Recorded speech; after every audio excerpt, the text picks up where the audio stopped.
if Paul's epistle to the Galatians were published in Christianity Today, if it were sent as a manuscript to a Christian publisher, do you think it would get printed today? I'll bet it wouldn't. They just have way too many considerations to keep their business afloat.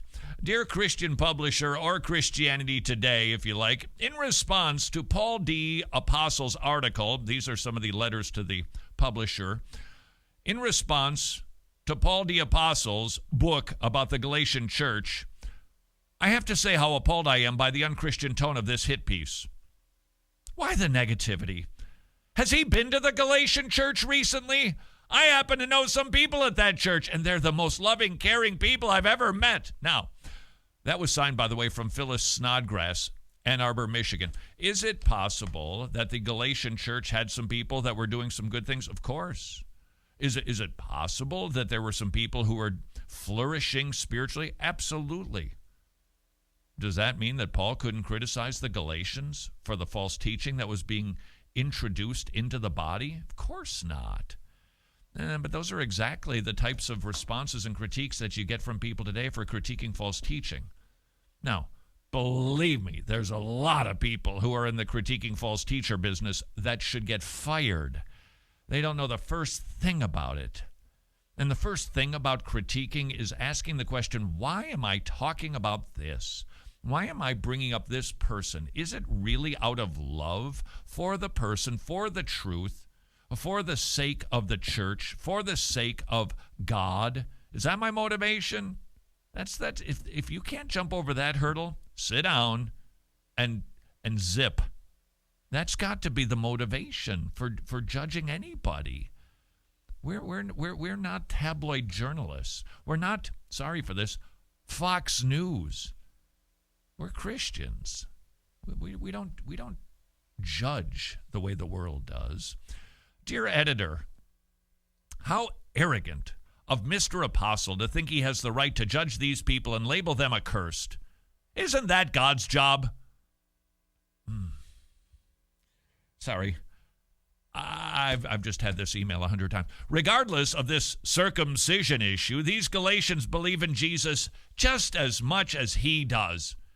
And it's very pharisaical to condemn them just because they differ on such a secondary issue. Well, it's not a secondary issue. It's clearly a primary issue, which is why Paul said, you're accursed if you believe it. Furthermore, yes, they can claim to love God, but if they don't love God rightly and believe in grace alone, then they are not his.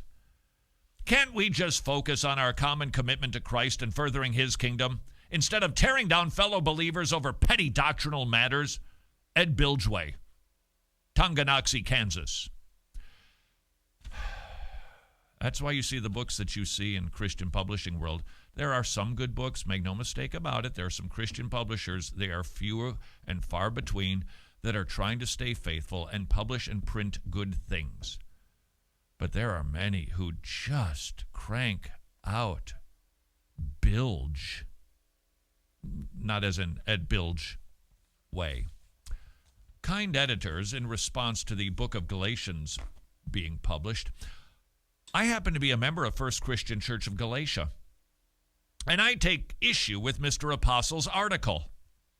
How can he criticize a ministry that has been so blessed by God? Oh, man, this hurts. Hey, you can't criticize that false teacher because they dug 18 wells in Africa last month. And what does that have to do with false teaching? Yes, you can be doing some fruit examination, but even if somebody is doing what appears to be some good, that doesn't have any bearing on what is true and false teaching.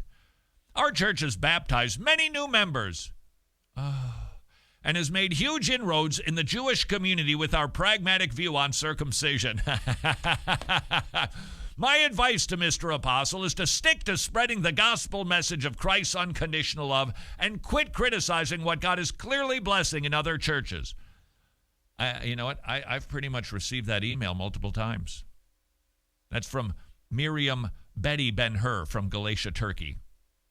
Now, That is satire, but it cuts so close to the bone. By the way, a publisher's note, they'd like to apologize for our rash decision to publish Paul Apostle's book on the Galatian church.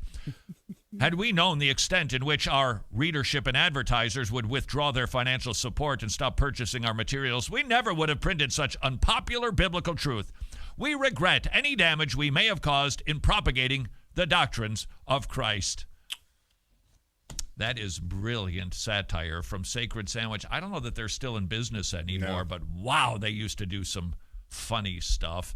This funny and true. There are good publishers indeed, but there are many who are being pragmatic just for the sake of staying in business. A lesson to us all: if compromising means staying in business, it's better to go out of business. No matter how productive and helpful you think that your ministry is, if you are compromising, if you are watering down, if you are selling out, whatever pragmatic good you think might be coming from your ministry, it simply is not needed. It is more important that we are faithful to the truth than it is that we are successful numerically. Lessons from the book of Galatians. This is Wretched Radio. If you're a Christian, would you please consider liking, subscribing, or sharing this video? If, however, you're a pagan, please get saved. And then like, subscribe, or share this video.